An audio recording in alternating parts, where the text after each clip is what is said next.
So let's talk hip hinging. The ability for you to go ahead and flex directly at your hips without going ahead and flexing at your low back. That's what hip hinging is. And that's what we're going to go ahead and talk about today. Because to me, it's the number one reason why we can go ahead and run and walk and perform locomotion movements on 2 points of contact versus 4 points of contact. Let's get started. So now that we've defined simply what a hip hinge is, let's talk about why it is so important so you can create the relationship between walking and running and hip hinging. First and foremost, hip hinging allows our low back to remain neutral. Why is that important? Well, our low back is not designed to flex a great deal. And if it does, it puts a great deal of pressure on the disc structures and the joints of the low back, specifically though, the disc structures. When I flex at the spine, I load the disc. Interesting enough, the number one injury that over 95% of all people in this world are going to sustain is some type of low back injury. And a majority of them are going to be disc-related bulges, protrusions, or herniations. So I think it's very interesting that as a population, we're not very good at hip hinging, and we have a high history of low back symptoms. I think there's a direct correlation between the people that can hinge well and are able to not sustain severity of low back injuries. So that's the first reason why hinging is so important. Next, hip hinging allows us to position our upper body in front of our pelvis. Now, why is that important?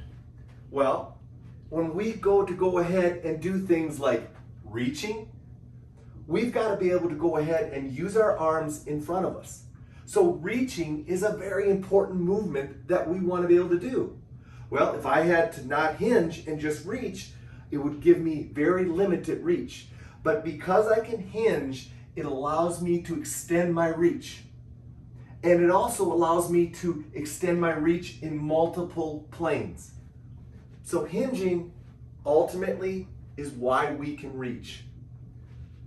Next reason, it's how we engage our glute muscles, the biggest muscles of our body. Hinging allows us to engage them. Now, why is that important? Well, we've already said they're the biggest muscle in our body. But in order for us to lift, we're going to have to go forward and we're going to have to reach down. We're going to have to hinge. Now, if we're going to lift something, wouldn't you want to lift it with the biggest muscles of your body? So by hinging, it allows us to move forward, it allows us to reach down, and when we go to pick up that heavy object, it allows our biggest muscles of our body to go ahead and engage. How important is that? Very important. But also, hinging, by activating our glutes, also activates our shoulder blades and instantly wants them to go into more of a retracted position.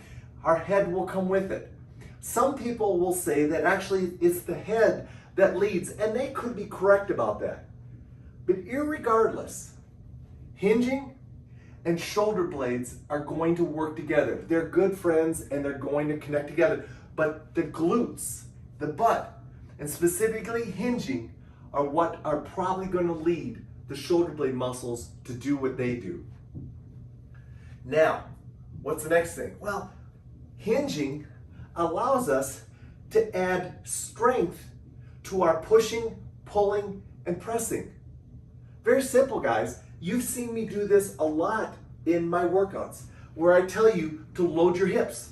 So you're going to go ahead and push. You're going to load your hips so you can push. You're hinging. You're going to go ahead and load your hips so you can pull. You're hinging. You're going to load your hips so you can overhead and be explosive pressing. You're hinging. Hinging allows us, as an auxiliary movement, to add strength to our pushing, pulling, and pressing. And the last thing, because of all those things, our ability to go ahead and use our biggest muscles, our ability to go ahead and lean forward, our ability to go ahead and reach, our ability to go ahead and activate shoulder blade muscles to keep ourselves in a good posture.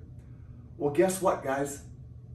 Walking brings all of those in. Notice my upper body leaning forward. Notice my hip having to, as this leg comes up, I'm literally going to hinge on this hip. It's going to engage my biggest muscles of my body when I hinge.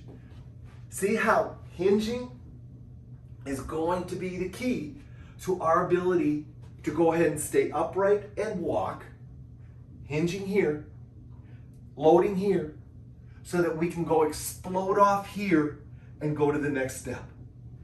So hinging is going to allow us to walk. It's then going to allow us to run because it's engaging our biggest muscle of our body. More importantly, our posterior chain, which we know is what propels us when we walk and especially when we run and sprint. So guys, hinging is the key. So now the question you should be asking is, Dave, how do I train hinging? How do I know that I'm doing hinging well? Well, let's take you through a couple of keys, specifically one key to helping you remember or learn how to master hip hinging. So I specifically wore a white shirt so you could see the band on my hip. You're going to notice I've got a hip attached band. Now I know you're saying, Dave, I know where you're going with this. I know what you're going to do. You're going to tell me that I can learn how to hip hinge by using a band. And you're absolutely right. But let's talk a little bit more about why that's important. First and foremost, the band is going to provide a resistance that is going to cause us to go backwards.